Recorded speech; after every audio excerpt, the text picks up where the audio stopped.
Ladies and gentlemen, boys and girls, children of all ages, hey, hi, hello there, how's it going? I am the Grandmaster, and I also go by D-Ray, bringing you guys the draft analysis for the JJDL. Pull up a chair, get your popcorn ready, and hit the lights.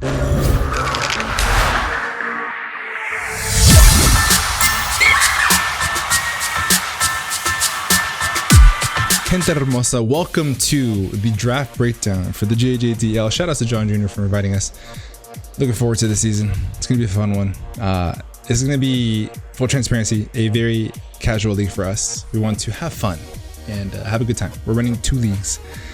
Again, this time around, this is gonna be the one that I take very casually, and I think that we have the team to actually go pretty far. And I'm also very excited to play a whole bunch of new people. On the bottom of the graphic, you'll see all the participating coaches this season. A lot of unfamiliar faces, which I'm very excited for. It's cool to see new faces on the channel, and it's gonna be a good time. If Draft League is your kind of thing, make sure you subscribe to this channel, leave a like on the video, leave a comment down below what you guys think about the team. We're gonna break it down. This season is gonna be a free Terra preview kind of thing. We have 1 Terra captain that was Terra taxed. No, that's not true. We have an X amount of points for up to 3 Terra captains, I think is what it was. But when you get a Terra captain, they're more expensive depending on what you get. So that's the thing. We ended up with 2 Terra captains. We did get, two. And free Terra preview means that before the match starts, during the good luck have fun phase, you tell your opponent what type you are, and which is cool because it eliminates what type it's going to be, like the guessing game, but it could be any type. So some Pokemon get pretty spicy. But without further ado, let's get on into it. We got the 3rd overall pick, as you can see on the layout on the bottom. And we decided to take Spectrier. Regardless of where I was going to be, I was going to take Spectrier. That was my #1 want. That was my goal, is to pick up Spectrier wherever we ended up.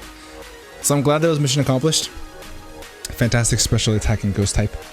Gets great coverage this gen with the Draining Kiss to help with dark types. And also it can hit normal types with any kind of coverage, like Dark Pulse, Psychic, things like that.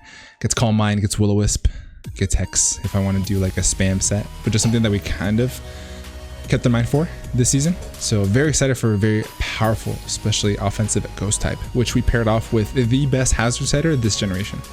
Glamora is going to give us Mortal Spin, which allows us to remove hazards on our side, as well as all 3 hazards, which is Spikes, Toxic Spikes, and Stealth Rock.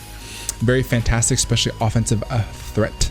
Has great coverage, cool typing in Rock and Poison, and it has the Toxic Debris, which means that if you touch it physically, then it sets Toxic Spikes for free. Also has Corrosion, which means I can Toxic Steel types and opposing Poison types, which could be pretty spicy in some matchups, but it roll compresses all of our hazards in 1 Pokemon that can also break and really support the team, which is very, very good to help me with our Pokemon that's going to really pair very well with Spectrier, which is our son, Annihilate. Sorry, John. He messaged me. He's like, "You're the only one that's going to take Annihilate." But like, you're damn right. Listen, if you're in a league with me and I can draft Annihilate, I'm going to draft it. I will admit in the past I've not used it very well, for sure, skis, because I keep trying to fit it in hyper offense, man. And I don't know why I like click this gen. I'm like, man, I'm going to use hyper offense. I suck at hyper offense, but at least I tried, you know. All the other showdown leagues that like I legit make either like semifinals or if not the finals game, like the last showdown league I was in finals.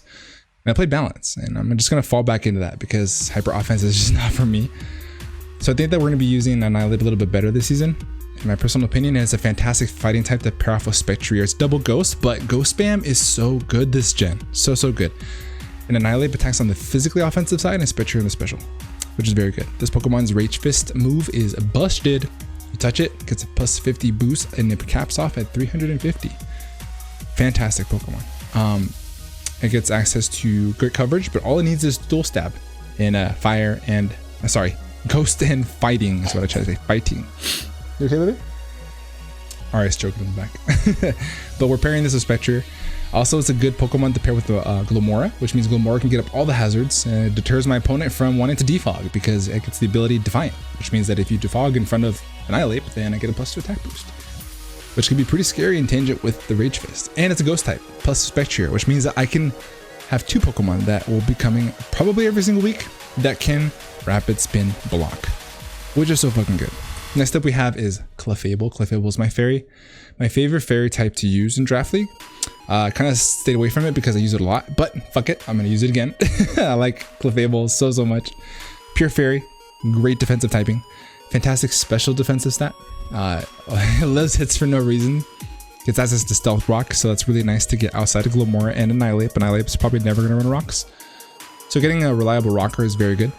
Pure Fairy gives it great moonblast power, great coverage, wish protect, wish pass, and reliable recovery in moonlight. And with the best, one of the best abilities in the game in Magic Guard, which means that it doesn't take damage and outside of direct attacks. So you have to directly attack it to make damage. So hazards doesn't do damage. Status like toxic and poison, sorry, toxic and burn. So very good fairy type, very good defensive Pokemon, and can be very offensive too. And it's a good start to our defensive backbone. We took Duraludon as our Terra Captain. John had an idea to put the freaking Grace traits on the thing. This is supposed to be the Terra Captain from the beginning, but I just didn't declare it during the draft, so I declared it after the draft, whatever. But this is our Terra Captain. Dragon and Steel type, fantastic type, but can change his typing defensively, which I think will be pretty spicy. Things like Fairy Water, which would be very good. I can go like double Steel or double Dragon to get some boost on our stabs, which is great. Great ability in Stamina, gets access to Stealth Rocks too. Stamina, if you touch it or attack it, it gets a +1 defense stage boost. And a tangent with Body Press, it can be very good. Not very good on the special defensive side, but just slap an Assault Vest on it, and it's just a big band-aid. I think it's gonna be a good Pokemon to Terra. I think that I've seen Aster use this very well, so I'm definitely gonna be taking notes from him. And I'm very much so excited to use a new Pokemon. We wanted to originally use this on a rain team. So because John wanted to put the Grace transactions on here, you'll see that. But we dropped rain because our water type that stayed on the team was hilariously underpriced. So in order to booster the rest of the team, we decided to take the hilariously underpriced goated water type, and I'll explain more as we move forward. We picked up Zarude because we wanted a little bit more speed. Base 105 speed is fantastic, and an immediate physical breaker. Base 125 attack is so good and is very bulky. Base 105 HP and solid defenses. It's a good pivot Pokemon with U-turn. They gave it knockoff in Gen 9, which is broken. Well, not broken, but very powerful on Zarude. Good grass stab and power whip, which is really cool. It also gets Darkest Lariat, which is something that I think it gets Darkest Lariat. If it doesn't, it has Crunch, but for the most part, it's like knock off all the time.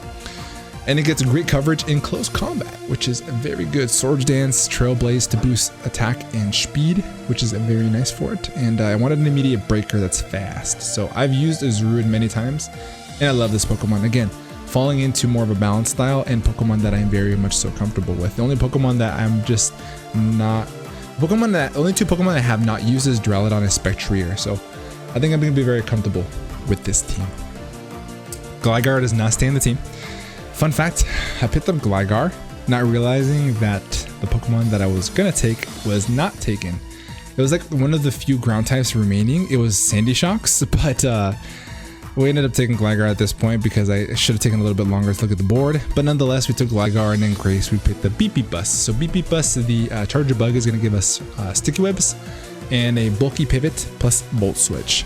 Send Tweet. That's all it's really here for. It gives me another element that my opponent has to prepare for, because a Webs team plus Annihilate and Archaludon, very solid. We're keeping the Sandy Shocks. A good electric and ground type gets access to rocks and spikes. Very good. Volt Switch for pivot momentum. Access to booster energy photosynthesis kind of sets. Thinking some speed or some special attack. Good coverage moves and power gem and tri attack. For the most part, this Pokemon is going to be helping us just clean things up and be a good pivot for us. Great typing. It allows us to really take advantage of flying type Pokemon, and electric type Pokemon is very, very nice. Coming on in, being immune to electric types that hit with an earth power, or Scorching Sands, which did get in the new DLC, I think it's going to be pretty solid for us. Very good pivot and very good speed. A little bit slower than Zarude, but allows us to hit that little speed tier above 100, which is very good. Here's the rain I was talking about, and the very underpriced water type. They left fucking Dondozo 8 points. 8 points.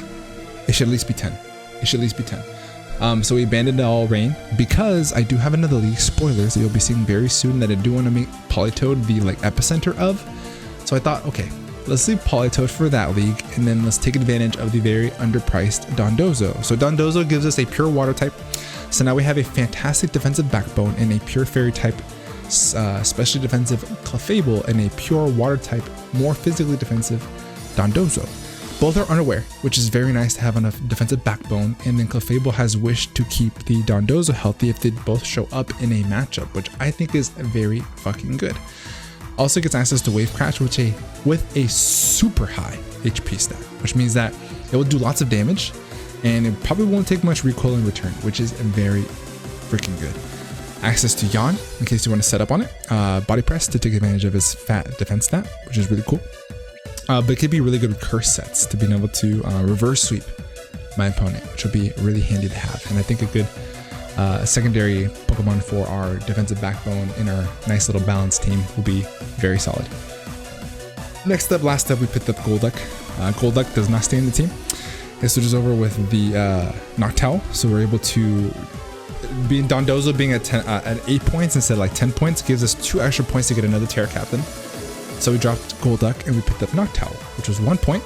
And to make it a Terra Captain, it turned 3 points. So also the Terra tax on our Chaladon was 4 points. So it was actually 18, and the slide is incorrect.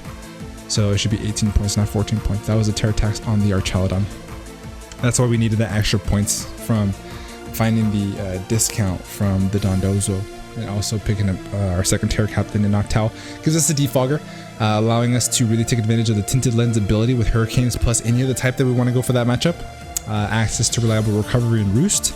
It could be a Specs Pokemon, it could be a fat Pokemon that my opponent has a hard time removing, which would be really nice. A good defensive backbone with some defog, which is really cool. And I think Noctowl was a fantastic value. At one point, it should have been at least 3, which would have made it a Terra tax of like 5, which would be too much, so I wouldn't draft it. So in actually hindsight, maybe it's in a good spot, because maybe it was intended to Terra if that was that cheap, but it shouldn't be in 1 point otherwise. That's the team, guys. Let me know what you guys think down in the comment section below. I'm going to be having fun with this league, very much so. I'm not going to be like prepping like last minute, but I do want to just, be very casual because I want to go gung-ho on our other league.